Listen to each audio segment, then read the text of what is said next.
الحمد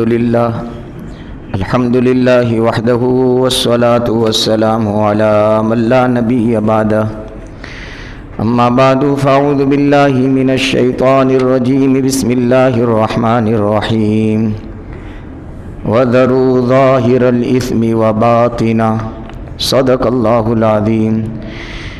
وعن النواس بن سمعان رضي الله تعالى عنه قال سألت رسول الله صلى الله عليه وسلم عن البر والإثم فقال رسول الله صلى الله عليه وسلم البر حسن الخلق والإثم ما حاك في صدرك وكرهت أن يطلع عليه الناس او کما قال رسول اللہ صلی اللہ علیہ وسلم.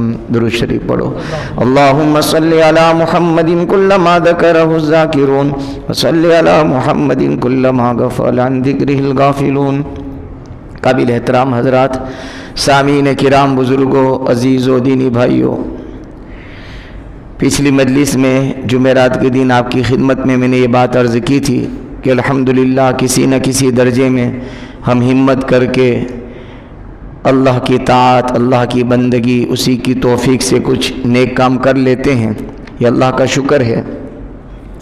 لیکن اس کے ساتھ ساتھ بہت اہم اور ضروری بات یہ ہے کہ ہم اپنے آپ کو، اپنی ذات کو گناہوں سے بچائیں. جیسے کہ پہلے میں نے عرض کیا تھا، بعض گناہ ایسے ہیں کہ جو انسان کی نیکیوں کو کھا جاتے ہیں، بلکہ بعض گناہ ایسے ہیں جو انسان کے ایمان کو بھی ختم کر دیتے ہیں. اللہ ہم سب کی حفاظت فرمائے. ایمان چلا جاتا ہے. اگر نیکیاں چلی جائے تب بھی تو گھاٹے کا، نقصان کا سودا ہے، لیکن اگر ایمان ہی چلا جائے تو ہمارا تو جنازہ اٹھے گا، نماز جنازہ پڑھی جائے گی، سب کہیں گے مسلمان کے قبرستان میں دفن کیا گیا ہے. لیکن اگر کوئی ایسا بھاری گناہ ہم سے اور آپ سے، اللہ حفاظت فرمائے، آمین، اگر ایسا ہو گیا تو دنیا والوں کی نظروں میں، سرکاری دفتروں میں، رجسٹروں میں، دنیا والوں کی زبانوں پر تو ہم مسلمان شمار ہوں گے، کہے جائیں گے، لیکن اللہ کے رجسٹر، اس کے دفتر میں ہمارا نام ایمان والوں کی فہرست سے نکال دیا گیا ہوگا. اس لیے بعض گناہ ایسے ہیں کہ جس سے اپنے آپ کو خوب بچانے کی کوشش کرنی چاہیے. اس میں درس حدیث میں جو لوگ ہمارے یہاں شریک ہو رہے ہیں ان کے سامنے میں نے یہ بات عرض کی تھی، پھر سے عرض کر دیتا ہوں. اس میں ایک گناہ ہے انسان کی نظر. بد نظری کے گناہ کی وجہ سے آدمی ایمان سے ہاتھ دھو بیٹھتا ہے. اللہ میری آپ کی پوری امت کی حفاظت فرمائے. ابھی مجھے جو عرض کرنا ہے یہ موضوع میں نے اس لیے لیا ہے، میں نے پہلے بھی آپ کی خدمت یہ بات عرض کی تھی کہ جو باتیں آپ کی خدمت میں عرض کر رہا ہوں سب سے پہلے اس کا مخاطب میں ہوں. اللہ تعالیٰ میری بھی حفاظت فرمائے، آپ کی بھی حفاظت فرمائے. جو کمی، جو کوتاہیاں اپنی ذات میں ہو ہمیشہ اس کو خوب بیان کرتے رہنا چاہیے، جس کی برکت سے اللہ تعالیٰ اس کمی اور کوتاہی کو خود کی ذات سے اللہ تعالیٰ ضرور دور کر دیتے ہیں. یہ بات میں نے اپنے بڑوں کے حوالے سے آپ کی خدمت میں عرض کی تھی. حضرت حکیم الامت، مجدد الملت، حضرت مولانا اشرف علی صاحب تھانوی نور اللہ مرکزہ نے لکھا ہے کہ جو گناہ تم کرتے ہو اس گناہ کی خوب لوگوں سے بچنے کی بات کرو، اللہ اس گناہ سے آپ کو ضرور بچا دے گا. گناہ کیا ہے؟ آج جو پہلی بات عرض کرنی ہے، گناہ کیا ہے، اس کی حقیقت کیا ہے. گناہ کسے کہتے ہیں؟